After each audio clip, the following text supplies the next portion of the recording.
Oh, the holidays, a time for peace, joy, and ritual human sacrifice.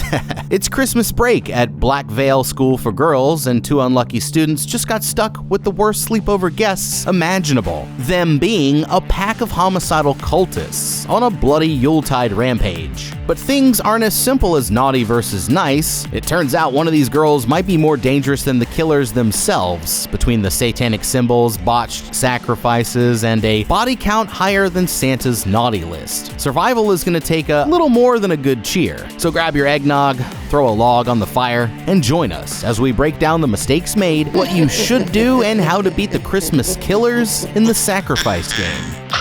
The countdown to Christmas is on. As a group of singers wraps up their fa-la-las, a different gang of revelers steps out from the shadows and stalks towards the house. Answering the ring of the doorbell, the unsuspecting homeowner's holiday greeting has barely left his lips before the knife blade enters his neck. As he bleeds out, the intruders make themselves at home, toppling a tray of snacks from his wife's hands and dragging her to the kitchen, where she meets the same grisly fate as her spouse. In a final brazen attack of desecration, one of the killers grabs a paintbrush and splashes a ritualistic symbol across the kitchen window in the woman's blood.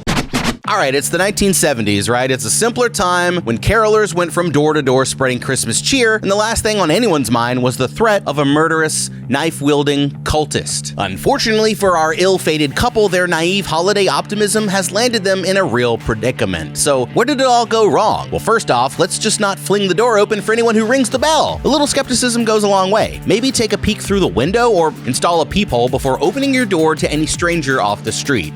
Sure, this level of paranoia isn't exactly swimming with holiday spirit, but it sure beats letting a group of maniacs turn your living room into a blood-soaked slip and slide. Now, aside from the glaring lack of caution here, the male victim's choice of attire also placed him at a significant disadvantage. Look, we get it. The swinging 70s demanded flair. Open the top button, spread that collar, show off a little chest hair, you know? It's all part of the vibe. But here's the brutal truth. That exposed neck was basically a wide open target. Instead, a turtleneck sweater would have helped to obscure the vital real estate.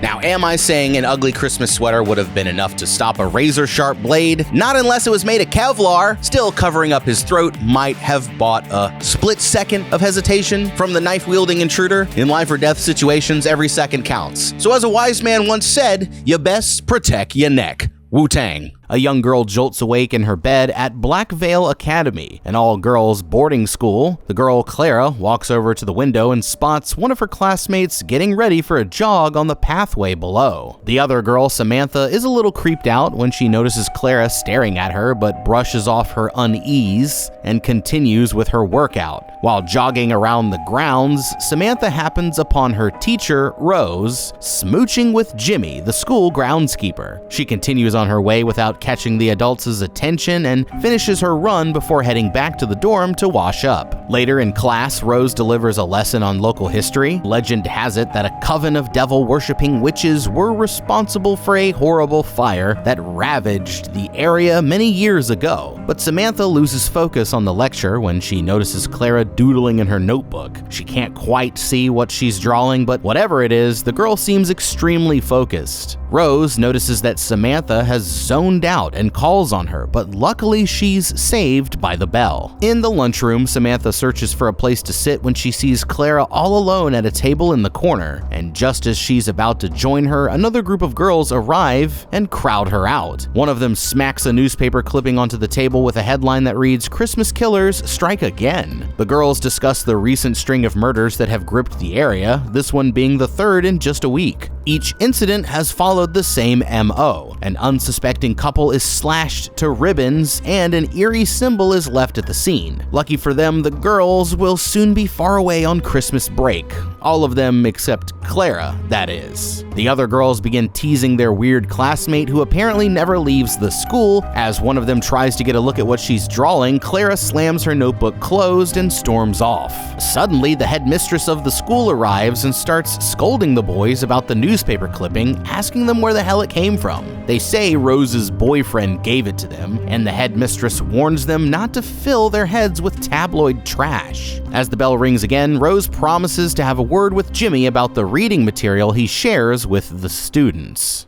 So word of the Christmas Killer's holiday rampage has made the local headlines. With a band of satanic maniacs on the loose in an area with a history of occult activity, what steps should the school administration take to ensure the safety of their students? Well, first up, it's time for lockdown. The school grounds may seem secure, but maybe keep the girls inside until the demonic murder spree goes down. A simple no solo jogging on the Gothic campus policy would go a long way towards keeping everyone safe and sound. Now, how about some background checks on the staff? Yeah, Jimmy the groundskeeper handing out gruesome tabloid clippings doesn't exactly scream trustworthy adult presence here. A solid policy might include no fraternizing among the staff during ritual murder season, and don't distribute nightmare fuel to minors. Then there's the matter of local spooky legends, a coven of witches, a devastating fire. I mean, it's safe to assume these stories have something to do with why the killers chose to prey upon this particular area. Witches and devils may not be real, but tell that to the murderous psychopaths hacking people up for sport. So if the Christmas Killers believe in this stuff, it would be best to take some supernatural precautions just in case. Hang up a few extra crucifixes and get Father O'Malley on speed dial. If there's a basement, assume it's cursed and seal it with a rosary and an OSHA-approved padlock. Who knows? A few well-placed spiritual countermeasures could be enough to send any would-be killers packing before they can wreak havoc on the campus. Back in the dorms, Samantha is packing for her trip home when she stops to look at a photo of herself and her mom. But her focus is interrupted by a knock at the door from the headmistress, who informs her she has a phone call. Moments later, Samantha pleads with her stepfather as he delivers the bad news. She's not going to be coming home for Christmas after all. Samantha leaves the office with tears streaming down her face. Ducking into the bathroom to compose herself, she barges in on Clara in one of the stalls, who appears to be adding to an intricate pattern of symbols that's scarred into her flesh. Clara pushes past her and rushes out of the restroom. Meanwhile, at a nearby chapel, the gang of psychopathic killers are having their way with a man of the cloth. Their leader, Jude, lifts up the man's shirt. They find a strange symbol on the man's stomach. Just as the book foretold, says Maisie, Judy carves the flap of skin containing the symbol off the holy man's gut. He hands the skin chunk over to Maisie and thanks the priest for his help. As the rest of them turn to leave, the priest begs them not to let it out before Grant snaps his neck to silence him for good. All right, so we've got a classic Holdovers situation. Samantha is snowed in with Clara, the quiet kid whose idea of arts and crafts involves carving satanic Sudoku into her arm. You think there could be a connection between that and the gang of cultist psychos butchering people around town? Best not stick around and find out. Pack your emotional baggage and get the hell out of there, and worry about the consequences later. Anything's better than waiting around here for the plot to thicken. And the same goes for the killer's latest victim, the unlucky priest. This guy has some connection to whatever it is they're trying to achieve, and he clearly knows it. He's rocking the exact symbol that the murder squad's been obsessing over and manages to gasp out, "Don't let it out," right before getting his neck snapped. But if you know you're the key to some demonic horror in the nearby town, why are you still here? The killing spree is all over the headlines. Sometimes the simplest answer is the best one. Run away while you still can. Lesson learned. If your town's holiday headlines include both ritual slayings and ancient fire-worshipping coven, it's time to stop lighting Advent candles and start running for your f***ing life. In bed at the school, Clara once again jolts awake, almost as if she witnessed the Christmas Killer's last escapade. Walking over to the window, she sees her classmates departing for their break.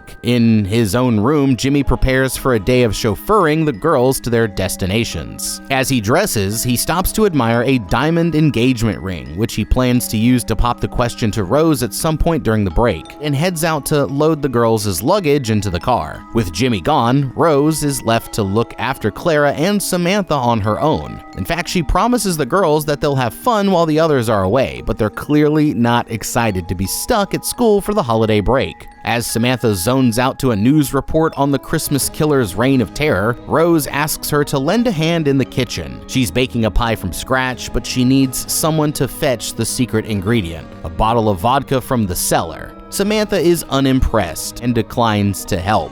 Why doesn't she go check on Clara? Samantha balks again, but her teacher reminds her of the school's unofficial motto, "Black Veil girls look out for each other," and Samantha finally agrees to fetch the vodka from the basement. She easily locates the bottle she's looking for in the dark storeroom and helps herself to a glug of liquor as a reward. It's then that Clara pops out from the shadows. Startled by the sudden interruption, Samantha explains that Rose sent her for the vodka. It seems the basement doubles as as Clara's personal clubhouse, and Samantha follows her classmate deeper into the makeshift lair. Amongst the piles of assorted junk, Clara leads her to a table scattered with old books. The books they don't want them to read, she explains. Samantha hands her the bottle of vodka as a peace offering. Clara accepts it and downs a sizable glug of the spirit without batting an eye. After some awkward small talk about Samantha's dead mom, the girls head back upstairs to help Rose bake the pie.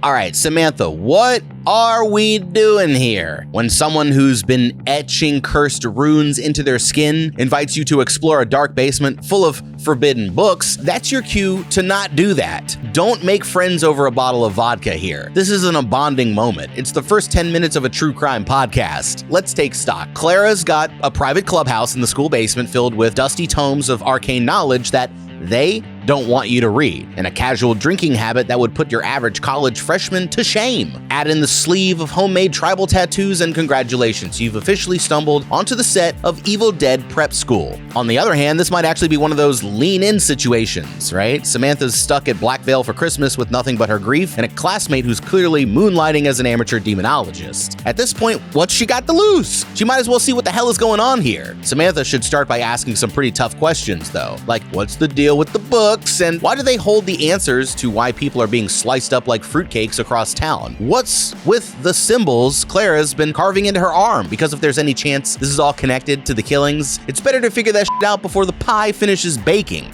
Oh, and while she's at it, Samantha might want to peek inside those books herself. Like worst case scenario, she confirms Clara's a weirdo with a flair for the melodrama. Best case, she uncovers something that explains the killer's ritual patterns or provides some clues to their next moves.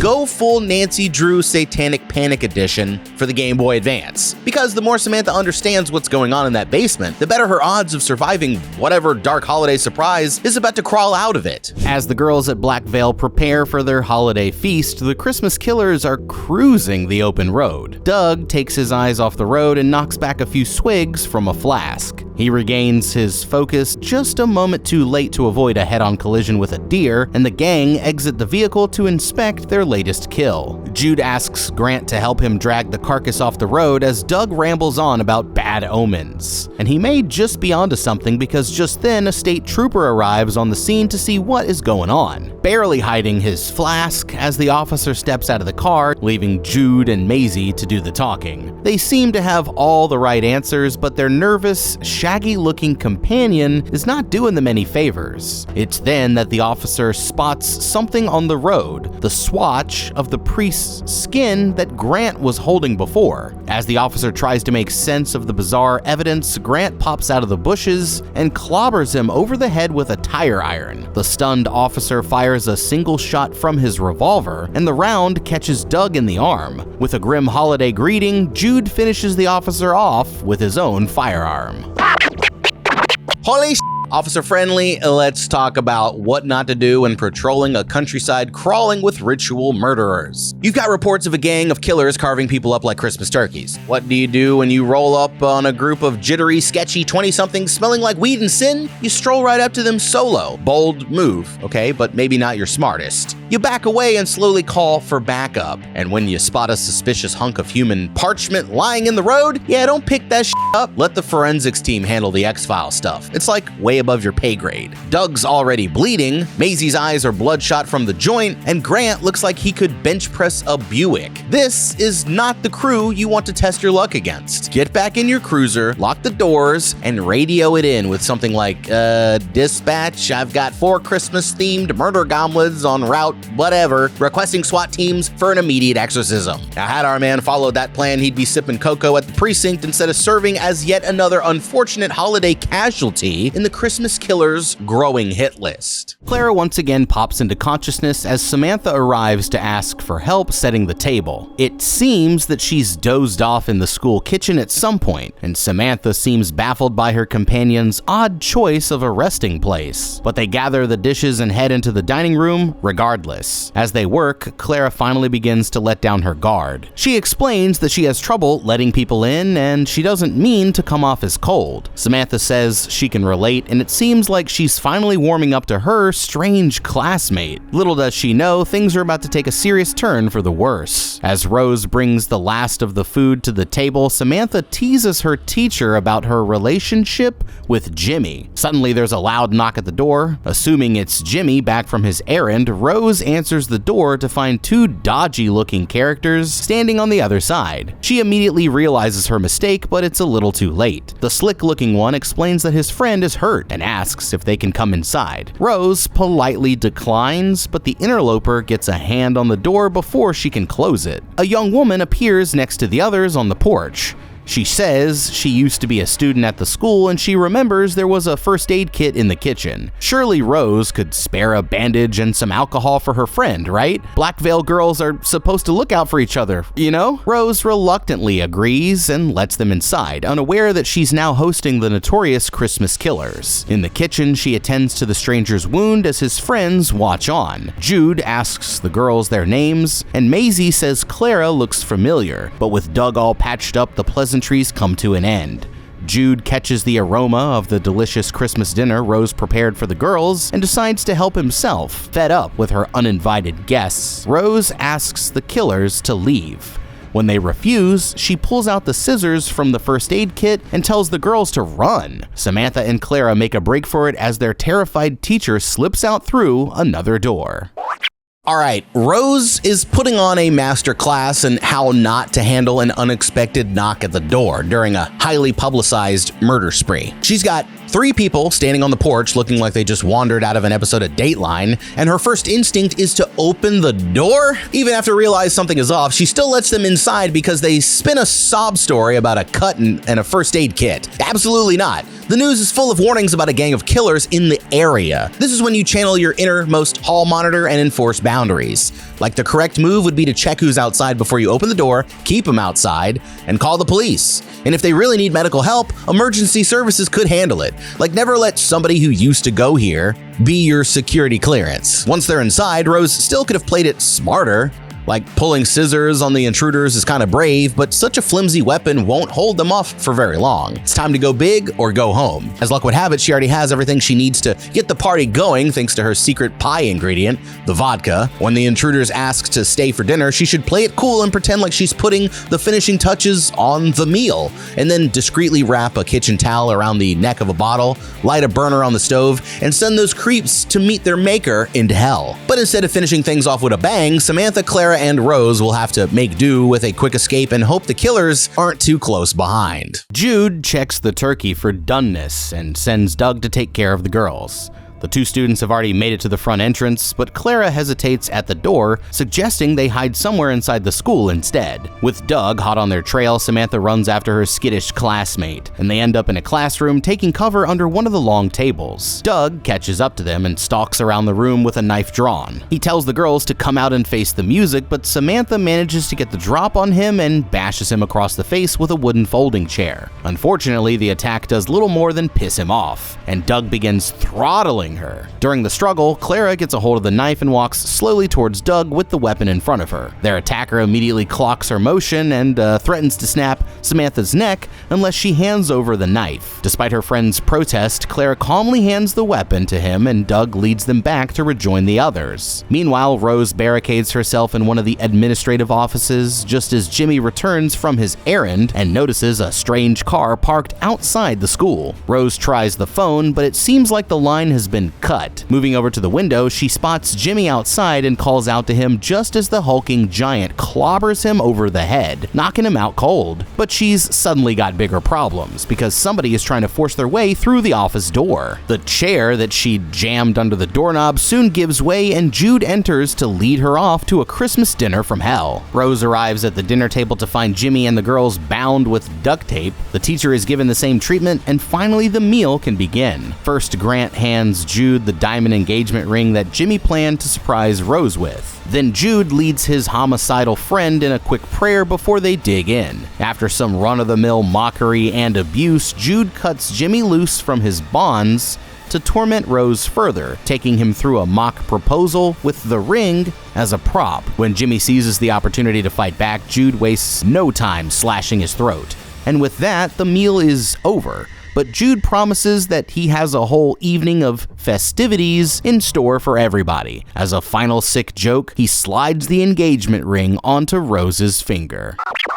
All right, let's keep it creamy. By this point in the game, it's survival of the least stupid, and unfortunately, nobody's winning gold. Like, let's start with Samantha, okay? She's literally at the front door. Her one shot at freedom when Clara decides it's better to stay and hide in the murderer-infested boarding school. That was the moment Samantha should have said good luck with that and ran for her life. Instead, she follows her clearly unstable classmate right back into danger, and then when Doug corners them, Samantha actually gets the upper hand for just a second, landing a solid hit with a chair, but the victory was short-lived when Clara hands their attacker the knife without hesitation. Like, what? At this point, Samantha has to realize she can't trust Clara and needs to look out for herself. Forget looking out for each other. If another chance to escape arises, she should take it and not look back. Meanwhile, Rose nearly gets away but runs her odds by barricading the office door with a flimsy chair. That's not gonna hold anyone, let alone a gang of full-grown killers. If she'd used her adrenaline to shove something heavy like a desk or a filing cabinet against the door, she could have bought precious time to regroup, find a weapon, or devise a plan and get help. And then there's Jimmy. When he pulls up and spots a strange car outside, he should have immediately realized that something was wrong. Yeah, the guard shack is manned for a reason, and if he passed it without seeing the guard on duty, that should have been the first red flag that something was wrong here. The unknown car should have been the second. Rather than investigating on his own, Jimmy should have turned his back, checked the guard post, and called for help.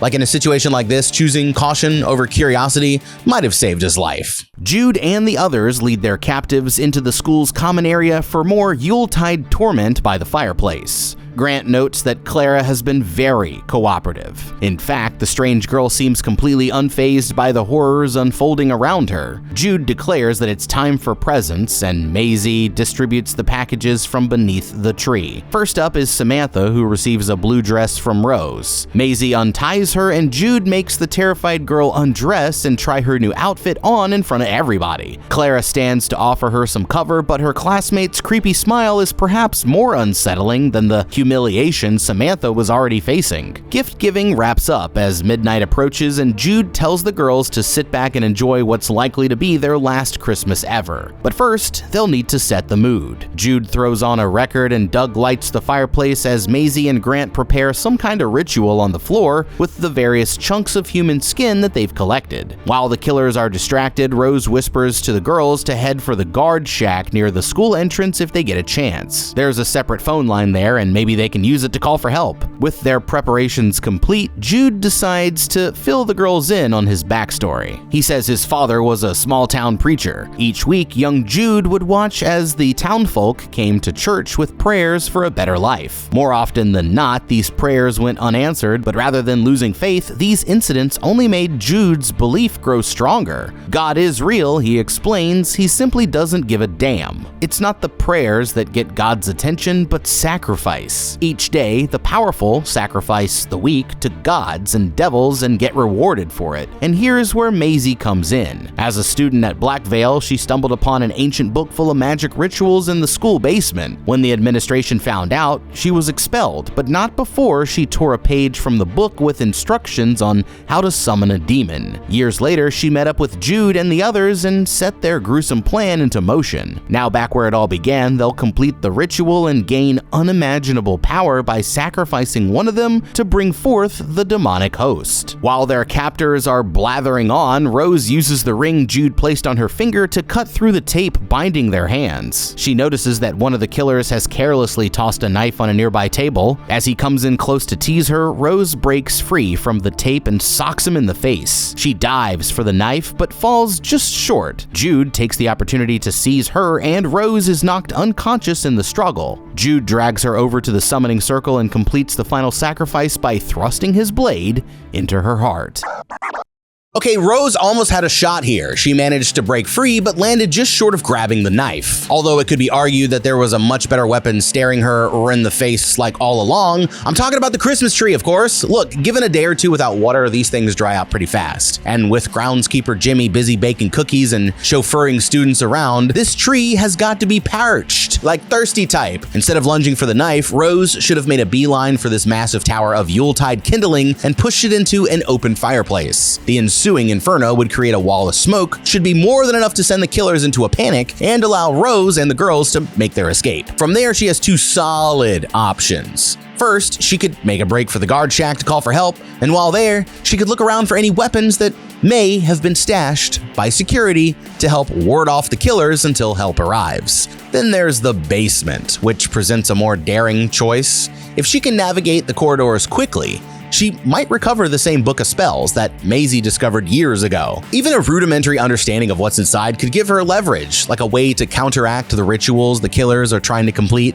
or at the very least create enough supernatural mischief to slow them down while she escapes. Either route requires quick thinking, courage, and the ability to improvise. Unfortunately for Rose, her lack of imagination led to a holiday disaster and helped the crazed killers get one step closer to achieving their unholy goal. Following Rose's demise, the lights inside the school flicker violently, but there's no sign of any demon. Maybe the killers forgot something? Impossible, Maisie says. They followed each step of the ritual perfectly. Doug and Jude aren't so sure though, so she leaves to find the spell book in the basement to double check their work. Jude follows her, leaving Grant and Doug to look after the girls, but the two oafish psychopaths aren't the most attentive babysitters, and Samantha and Clara remove their bonds with no objections. Doug drains the last drops from his flask and starts looking around for something else to drink. As he searches the cabinets, Clara questions him about his intentions with the demon. What exactly is he after? Doug admits that all this demon stuff is secondary to his actual objective.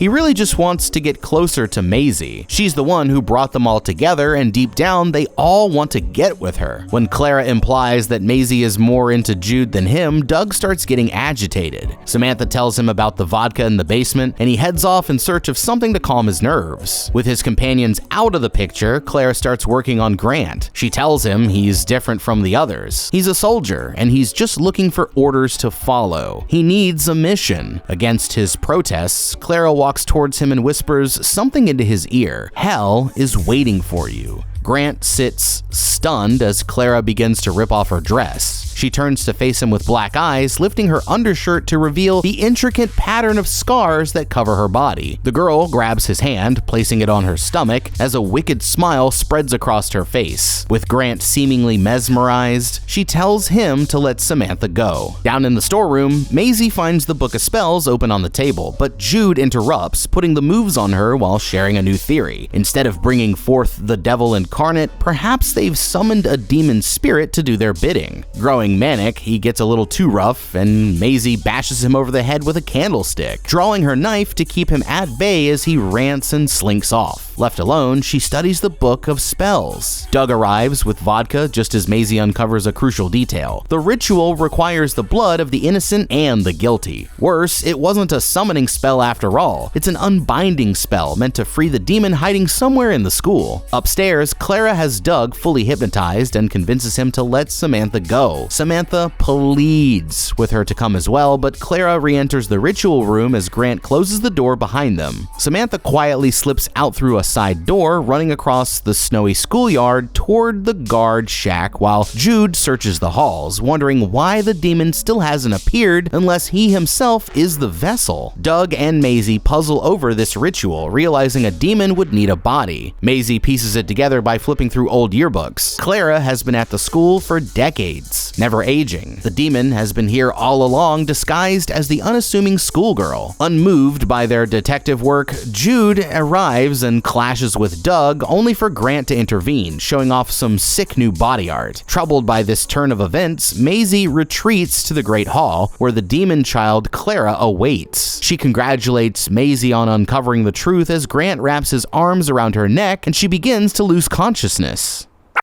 Alright, so the hunters become the hunted. Grant and Doug really blew it by letting the girls untie themselves, especially Clara. Grant was completely hypnotized after a few short minutes of her yapping. Instead of letting her talk his ear off, she should have been silenced with a quick strip of duct tape across the lips. But with the hulking brute firmly under her spell, the rest of the killers are at a serious disadvantage. Lesson learned: never underestimate a talkative preteen demon. Oh, and speaking of spells, Jude is tripping. He's convinced the vessel for the demon's power, despite the clear evidence evidence Maisie found showing Clara's real identity. Now, Romero is off the rails and lashing out violently at the rest of the gang. The solution? Maisie should feed into his delusions of grandeur to buy some time. Like, yes, Jude, that's right, you're the demon. Now go wait by the fireplace. We'll be right in to worship you in a little bit. That should get him out of her hair long enough to figure out what's happening with the real demon, or better yet, to escape in Doug's car and put all this madness behind her for good. Too bad Maisie didn't have a backup plan when the whole summoning a demon to do her bidding thing started going sideways. Now she'll have to think fast if she wants to survive Clara's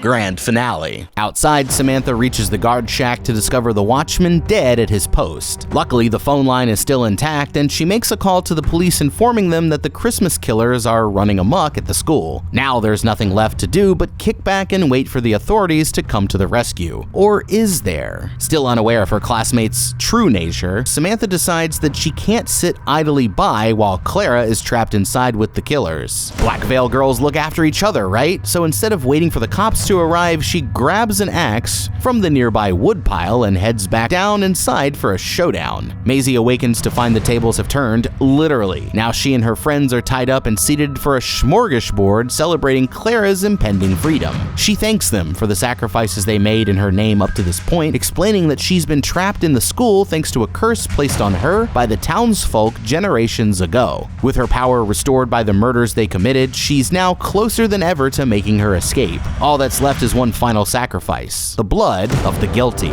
With that, Grant asks Maisie for an offering. When she refuses, he chops off a chunk of her hair. Grant next takes the knife to his own palm, and then it's Doug's turn. He offers to perform the same deal with his hand as Grant, but his hypnotized friend gets a little sloppy with the knife work and chops off several fingers instead. Finally, Jude loses an ear and the sacrifice is complete. With no more need for them, Clara instructs Grant to finish off his friends. He dispatches Doug and Jude with ease, but hesitates when it comes to Maisie, turning the knife on himself instead.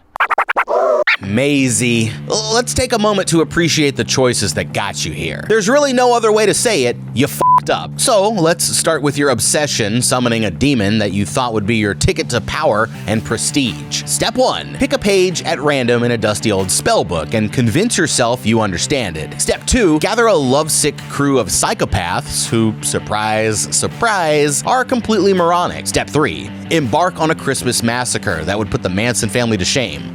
Step 4. Demon time? Well, not so fast. Because here's the kicker. Through all the butchering, slashing, and torture that got you here, you somehow forgot to read the f***ing instructions. You're basically following the steps of an ancient ritual like a drunk stepdad trying to assemble IKEA furniture. A bloody rune here, a chunk of flesh there, and everything will work out, right? Spoiler alert! It does not. And after all that bloodshed, chaos, and moral bankruptcy, you ended up right back where you started, trapped in your old school at the mercy of the actual demon, looking like a side dish at her Christmas feast. Moral of the story, if there is one, is pretty clear. If your idea of empowerment involves tricking idiots into murder and treating the ritual instructions like half-remembered TikTok recipes, you're on the right track to get outwitted by a 12-year-old hellspawn. Like, congratulations, Maisie, you f***ed up.